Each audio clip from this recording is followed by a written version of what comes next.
Hello wonderful people, one more paper review you might think, but it's actually the start of a new series of reviews with improved criteria which I will talk about in the next video. But first let's take a look at today's paper, which you can see me paint on already.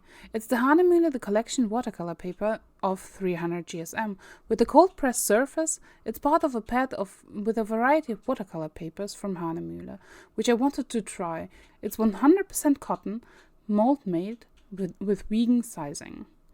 The same paper is also available in hot press and rough in a variety of different sizes. The paper has a nice subtle but visible irregular texture and feels nice to the touch. It also felt nice to paint on, which I'm a little particular about. It feels close to my favorite watercolor paper, so I might be biased about it, but it's something I found worth mentioning. For my tests, I divided each sheet into 4 A6 pieces and painted 4 paintings to test a list of qualities and behaviors. And while I will go into the process of testing in the next video, I have to let you know, in short, what I did. Basically, I used paints I like and know well to test the papers to have a ground to compare their behaviors. It was 2 paintings using Schmincke Horadam watercolors, one on the front and one on the back of the paper, one painting using Core, and one painting using Lukas 1862 watercolors. Overall, the paper behaved very well. During the first very wet wash, it buckled though and created hills and valleys on the paper. Water collected in the valleys and caused blooms even though I dabbed some of it away. It's actually been on this limo painting that I noticed this behavior. The following layers have covered this up completely. And I was more aware to be careful with water control in the following paintings to not cause blooms unintentionally anymore. A part of this, the paint flow was really nice and granulation showed itself too on this cold pressed paper. The Collection Watercolor paper has a nice natural neutral to warm tone. It's not bluish but also doesn't look too yellow. I noticed that it gave my warm colors a nice glow without muting down the cool colors too much, which you can see in the different paintings in comparison. I like how I was able to create a nice glow in the background of the lemur painting, but also the cozy warmth in the Best Buddies painting.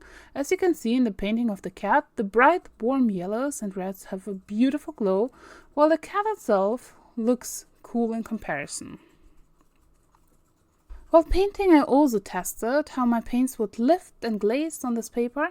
Of course, I know, and you probably do too, that staining is a pigment property and that influences how certain colors will lift and glaze. The more staining the colors, the more difficult it is to lift, but probably great to glaze upon, because lower levels stay put while being painted over.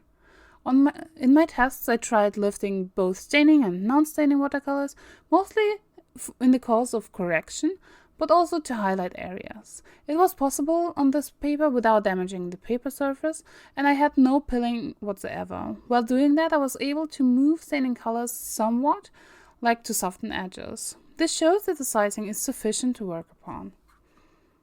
Another issue for many papers and their surfaces are the more difficult handling of masking tape and fluid.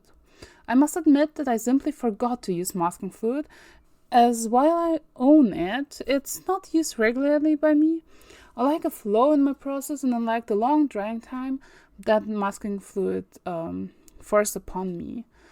But of course I should have for the sake of testing. I used masking tape though on all 4 paintings.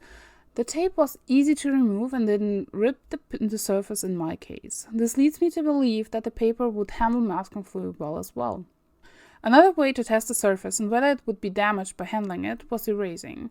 I scribbled with a pencil in a corner of the paper and erased it with a standard eraser, not a kneaded one. Erasing heavily did indeed damage to the surface a bit.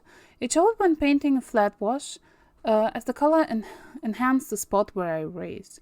So best is using a kneaded eraser is recommended for all papers.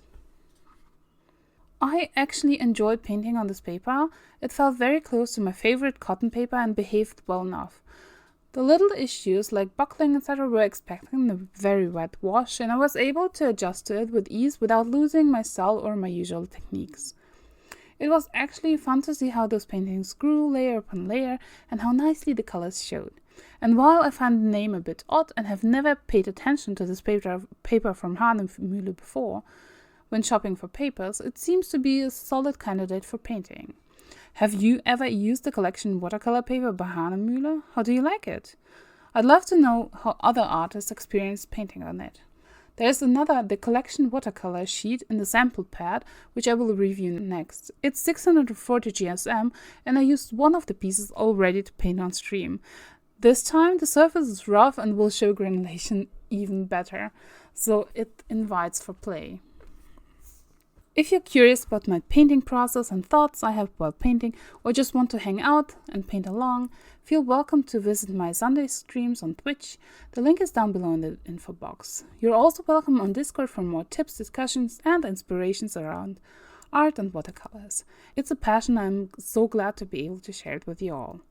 Have a wonderful and creative day, everyone, and I hope to see you soon. Bye!